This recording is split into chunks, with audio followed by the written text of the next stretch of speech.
If you want to be a full-time content creator, then you have to be a starter. Well, yes, obviously you have to start, but the framework starter is the exact framework that I would use if I wanted to build a six-figure content business from scratch right now, today. So I got some videos that cover things like creating offers, pricing yourself, landing clients, and I'm creating more videos that are more of that tactical stuff. But this video is not one of those videos. This video is actually the exact process that I would follow if I were starting over my content career today. So I actually started freelancing about 5 years ago, and I knew pretty much nothing at that point. I mean, I knew how to take pictures and do videos and that kind of stuff, and I was decent, but I knew nothing about the business aspect, and I did not have the process or any kind of system to follow in order to be able to make my content creation dream and passion into an actual business. And that's what this video is for. I'm trying to help you avoid the time-wasting mistakes that I made so that you can start building your business to actually thrive as soon as you possibly can. So the creative industry has actually massively shifted over the past 5 years or so since when I started. And if you're not adapting to what those shifts are, then you're going to get left behind and you're going to start feeling stuck or having trouble landing clients, or even worse, you might have to give up your dream of photography to go work some random other job because you can't support yourself. And I'm not saying that's bad. I'm actually fully in support of having a job as you're trying to start your photography career, just so you don't have so much stress on the photography working out right away. That's a totally another video, but I want to help you avoid the mistakes that I made, so hopefully that doesn't have to be you in the first place. Hey, what's up? My name is Nash, and for the last 4 years or so, I've been a brand and resort photographer for companies like Marriott, Westin, Four Seasons, Royal Caribbean, and I built a six-figure business doing so. However, my content creation journey did not start 4 years ago. It actually started when I was 8 years old. And the reason I say this is just to show you that I'm highly passionate about photography and creative arts in general, and that is kind of what has allowed me to be successful. If you take nothing else from this video, passion is the #1 thing you need in order to be able to be successful. Because when the hard times hit, because they are, you're going to get rejected, you're going to have late nights. That's just a fact. But if you're passionate, you will stay consistent despite the hard times that come, and you will persevere through to make the content creation lifestyle, which in my personal opinion is the best lifestyle there is. You will make it a reality for yourself, and that is the best feeling in the world, when you can have time freedom, financial freedom, location freedom, and ultimately the liberty to live the lifestyle that you want to create. So in this video, I'm going to break down the 7 stages of the starter framework that, if you implement in order and consistently, will allow you to become a full-time freelance photographer, content creator, videographer, whatever it might be. And we're going to break it down step by step. But before I jump in, just real quick, if you could absolutely demolish that like button, because not only will it help me, but it will also allow this video to get seen by more people exactly like you in your same position that are looking to make content creation a full-time career for themselves. So not only would I appreciate it, but I'm sure they would appreciate it because you're helping them make their dream a reality. So the first letter of starter is S, which stands for study. And I know that probably sounds obvious, but it's absolutely necessary, because you need to have the baseline skill set in order to be able to work with any kind of brand or any sort of client. You'd be shocked how many people started a few weeks ago and immediately think they're qualified to go work with Red Bull. Well, the reality is, if you look at Red Bull's website, if you look at their Instagram, their content that they're posting is very different probably than what the person who started last week is able to produce. And that's not a bad thing. That just means that they don't have the skill set yet, so they need to develop it. So the next logical question is, okay, well, how do I actually develop that skill set? Do I need to go to film school? Do I need to go to art school? Like, what do I do? The answer is you can absolutely go to film school. You can go to art school. I personally did go to film school. However, it's not necessary. So actually, most of the information, I'd probably say 95% of the information I know about this industry was not learned in film school. It was actually learned through things like YouTube, or I paid a mentor, or I learned from other creatives and I collaborated with them, or I would ask brand managers or marketing managers questions to get an idea for what they were looking for, or just personal experience of working on shoots and just going out and practicing myself. Most of the information that I learned was through actually doing the thing versus just going to class. So I guess it all boils down to, yes, you can get a formal education, but if you want a faster and cheaper way to be able to gain the skills necessary to be able to work with the brands that you want to work with, then I would absolutely recommend, #1, looking on YouTube and finding a bunch of free information about how to do the basics of photography, like your manual settings, composition, lighting, all that kind of stuff. And #2, even better, if you pay a mentor to be able to teach you this stuff, then that will just fast track your ability to be able to start doing the jobs as fast as you possibly can. So I guess the next question is, okay, so I'm learning all this stuff, but how do I know that I'm good enough to be able to actually work with clients? And the answer to that is, well, you're always going to be improving. You're always going to be getting better. Like, even me personally, I'm still learning new editing techniques, new shooting techniques, all this kind of stuff. However, at a certain point, you do have a baseline skill set that is good enough to work with the majority of clients. And that's when you can look at a brand website or a resort website and you can be like, wow, I can see the photos that I'm taking actually comparable to what they're posting or what's on their website. I could see them swap it out and like it would totally fit and make sense, and it doesn't look like a downgrade of quality. And be completely honest with yourself here. gear. Some people are really hard on themselves. Like me personally, I'm like a perfectionist. So I'll look at something, I'm like,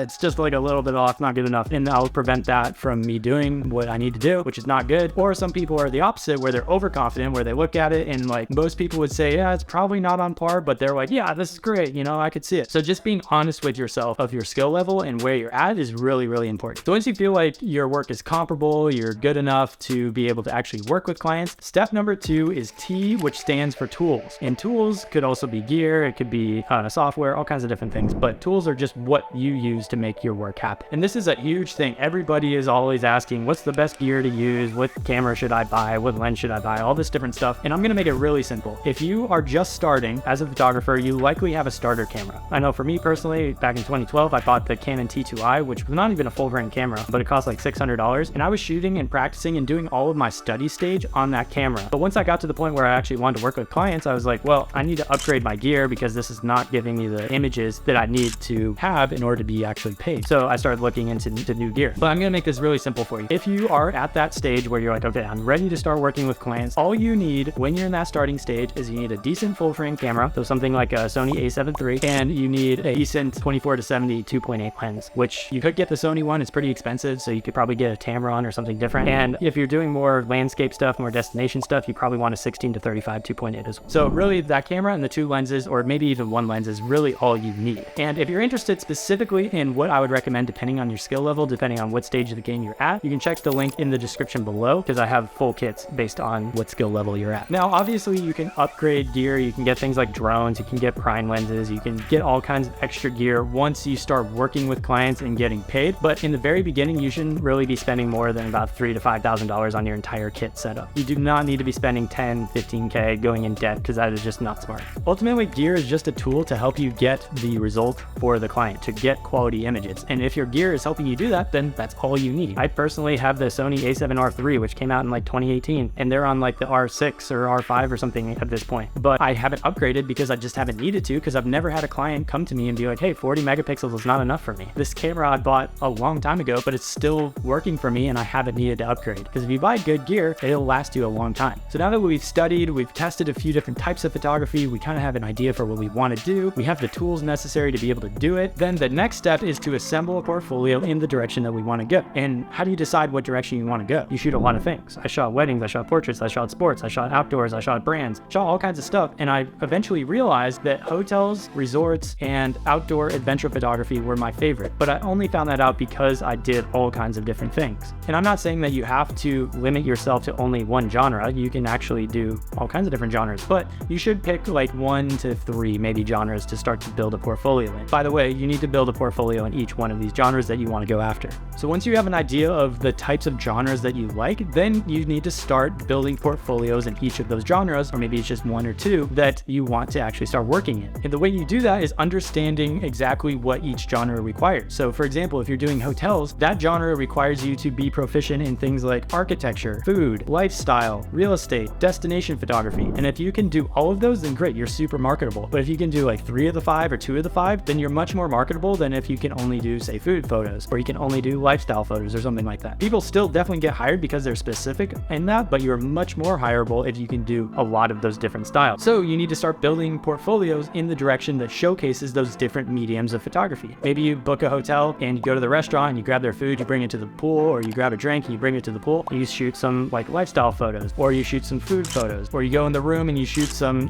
architectural type photos, or you shoot some, architecture photos of the lobby, or you shoot some drones of it, or whatever it might be. Or you book an Airbnb and you do the same thing. Say you're shooting for a brand. Well, depending on the type of brand, you need different skill sets, right? Like if you're shooting for a pet brand, then you'll have to know how to shoot dogs or cats or pets or whatever. If you're shooting for a makeup brand, then you might need to know how to do studio shoots or fashion photography or portrait photography. So just depending on what you're trying to do, you really have to understand what's required for that genre. So now that we understand what's required, how do we actually build a portfolio towards that direction? Again, if we use the example of a hotel, you're going to want to book a hotel, or you want to book an Airbnb, and you want to shoot example photos of each one of those genres, or 3 of the 5 of those different things that are necessary for a hotel to see, to know that you're proficient in being able to do what they want you to do. Or if it's a brand, you need to shoot examples, various different examples of it. And what you can do is you can just go to Target and buy a product that you like that's in that genre, or you can look in your house, because I'm sure you already have products that you like that are in the genre you're trying to go for, and just go out and shoot product photography or shoot lifestyle photography. Ask a few friends to model for you. That's all you have to do to start building that body of work portfolio that you can then show clients later. And the last thing that you can do is you can actually reach out to brands, not the huge massive ones, but like, you know, mid-tier or a little bit smaller brand, and say, hey, if you send me your product, I'll take some free product photos for you that I'll send to you. You can have for free. All I ask is that you give me a little testimonial or a little case study at the end. And this does two things. Number one, you get awesome content of a brand. And number two is you get a testimonial that you can then leverage in the future when you do your reach outs. Which brings me to R, which stands for reach out. So depending on your niche or your genre, you are going to find the brands that are in alignment with what you're trying to do. And we're not going to go for the Red Bulls of the world and the Cliff Bars of the world right now when you were first starting out. We're actually going to go for the mid-tier or smaller brands that are in the same genre but have a very specific problem that we know we can solve with our content. And the way we find them is we can go on something like Instagram and do Instagram searches based on keywords. We can go on Twitter, we can do Google searches, we can look on blog. I'm going to do a specific video exactly how to find these brands that are not the major players but are brands that, you know, need our services but are maybe not showing up on first page of Instagram. I'm going to do a video about that very soon, and if you're watching this later, maybe I already have, so make sure to check my channel for that. But just know that that's how we're going to find the brand. And I know it's easy to think that there's like, okay, there's 5 protein bars that I'd want to work with and there's no more, but if you go to Target, I guarantee you'll find about 20 protein bars, and that's just in Target. There's so many different protein bars that need content that don't have it that you can look for. So just keep that in the back of your mind. I'm doing a video in a little bit about how to actually find those, but just keep that in the back of your mind that we're looking for the ones that are not necessarily on the top, because those are the ones that need your content the most. So the next step, once you find this brand, you actually want to ask on Instagram or over email who the best person to talk to about content creation would be, because you don't want to be pitching an intern because that doesn't do you any good. So you actually want to ask for the marketing manager or the brand manager or whoever's in charge of content creation. It could even be a social media manager. So once you have the correct contact, you will send an email to that contact that solves a real problem for the brand. I actually have a software program that spits out template emails using AI based on your specific brand. And if you'd like to check that out, I have a free trial in the link below. You can check it out. It's called Creator Box. But just to give you a baseline overview of how that would look, what you would need to do is solve a specific problem for a brand. So if you look at their website and you're like, okay, wow, their product photos are not as good as they probably could be, they need a little refresh, then you can position yourself to help them that way. If it's a resort and they just don't have any good photos of the room, you can position yourself to help them that way. Or maybe they don't have reels on their page. Again, you can position yourself to help them that way. And just a side note, if you're interested in getting further into exactly how to pitch these, then I did a video about the 2 offers I am currently pitching as a content creator to brands in the real world that you can virtually just copy and do it yourself. So I would highly recommend watching that if you haven't seen it already.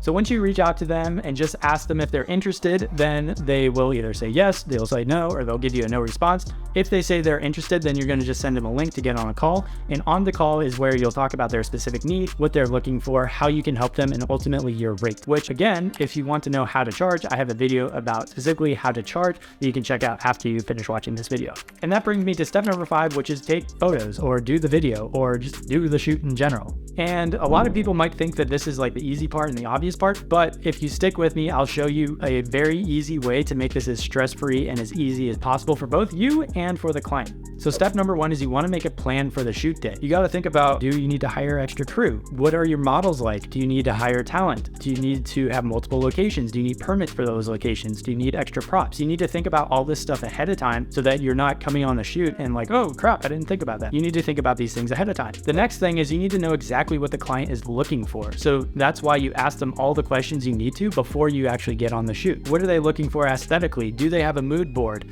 What's their goal with these photos? Are they trying to use it as a banner image where they need the subject on a third so they can put some text on the right side? Like, you need to know these things before you do the shoot so that you don't shoot something and then deliver it and they're like, oh, well, that's not what we wanted. We can't even use it, right? Because that's kind of pointless. So you need to know all this information beforehand. And the reason this is important is because once you know all this information, you have a plan. When you show up for your shoot day, all you have to do is show up and execute the plan that you already have. Everyone is on the same page. You, the client, the crew, everybody knows exactly what's going on. And number 3 is you're super efficient with your time. So you're not spending time trying to be creative on set. You're just doing the ideas that you already had, that you had already planned with the client ahead of time. So now once you've done the shoot, we move on to the edit and the evaluate phase. So this is kind of a 2-for-1. So obviously you're going to edit the photos, which if you guys are interested in how I edit photos or want tutorials on editing or anything like that, just let me know in the comments below so I can make some like that for you.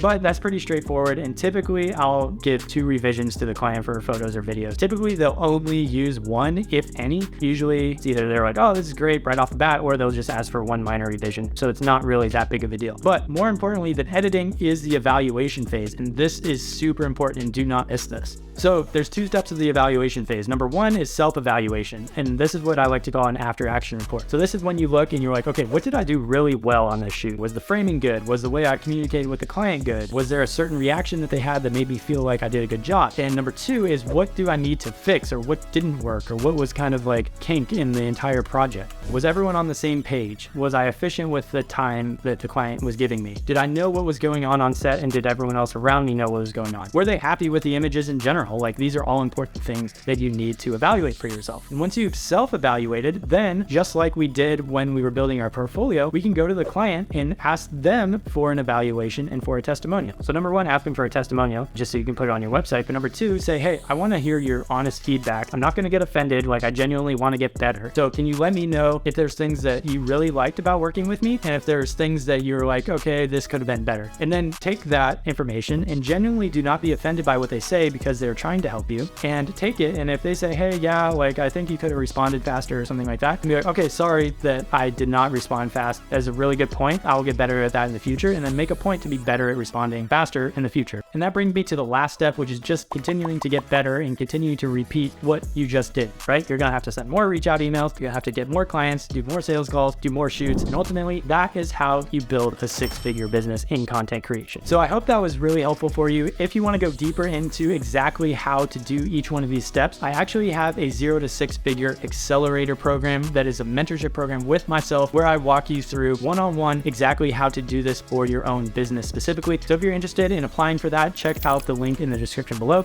I'd love to chat with you and see where you're at in your business and see if we can help you. And lastly, if this video got you any value whatsoever, please hit the subscribe button, because you are not going to want to miss the videos that I have coming up in the future. Like I said, we're talking about how to find clients, how to pitch them, how to create pitch decks, like all kinds of stuff like that people typically charge you a lot of money for, but I'm giving you for free. So make sure you subscribe so you don't miss out on those videos, and I will see you in the next one.